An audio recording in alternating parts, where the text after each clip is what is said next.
दोस्तों, जिस मुद्दे पर आज मैं बात करने वाला हूं, वह मुद्दा जो है वह आपके लिए बहुत ही ज़्यादा महत्वपूर्ण है।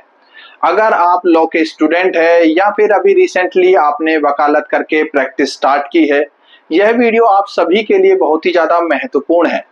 एक्चुअल में जब भी किसी व्यक्ति को गिरफ्तार किया जाता है तो लॉ के अंदर ये प्रोविज़न है कि उस व्यक्ति को 24 घंटे के अंदर-अंदर मजिस्ट्रेट के समक्ष पेश किया जाएगा। और जब भी व्यक्ति को मजिस्ट्रेट के समक्ष पेश किया जाता है, अगर वहाँ पर उस व्यक्ति के एडवोकेट साथ में हैं, तो जो पुलिस जो डॉक्यूमेंट्स लेकर आती है, आपके जो एडवोकेट हैं वहीं पर उन डॉक्यूमेंट्स को मांग सकते हैं। जैसे कि फॉर एग्जांपल वहाँ पर एफआईआर मांग सकते हैं, ग्राउंड ऑफ अरेस्ट क्या है यह वहाँ से मांग सकते हैं। इसके साथ कोई भी गिरफ्तारी जो की गई थी तो गिरफ्तारी का जो पत्र होता है उसको मांग सकते हैं, अरेस्ट मेमो मांग सकते हैं। तो इन सभी डॉक्यूमेंट्स को वहां पर मांगा जा सकता है आईओ से। और इसके साथ ही आईओ वहां पर एक रिप्लाई और देगा, जिससे कि ये सारी चीजें क्लियर होंगी कि इस केस के एक्चुअल में ग्राउंड क्या है और किस वजह से व्यक्ति को गिरफ्तार किया गया है।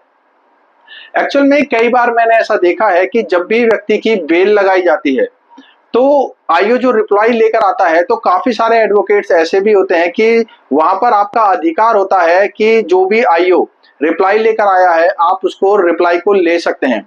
लेकिन ऐसे टाइम पर भी जो एडवोकेट्स हैं वह रिप्लाई भी नहीं लेते हैं, जबकि वह आपका अधिकार होता है कि आप आईओ से उस रिप्लाई को ले सकते हैं, जिससे कि आपके सभी डाउट्स क्लियर हो जाते हैं कि एक्चुअल में इस केस के पूरे फैक्ट क्या हैं।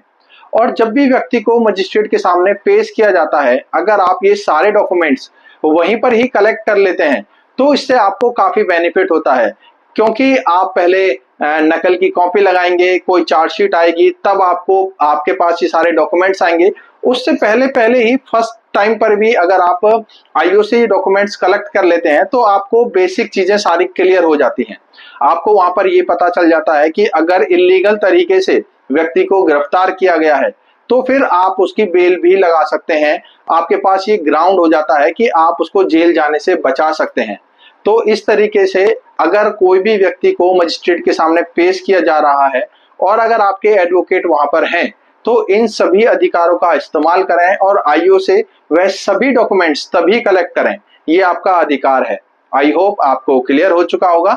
ऐसी ही लीगल जानकारी के लिए हमारे साथ बने रहें, और ऐसी लीगल जानकारी के लिए आप मेरे को अदर प्लेटफॉर्म जैसे कि यूट्यूब, फेसबुक, इंस्टा, इन सभी प्लेटफॉर्म्स पर आप मेरे को फॉलो कर सकते हैं।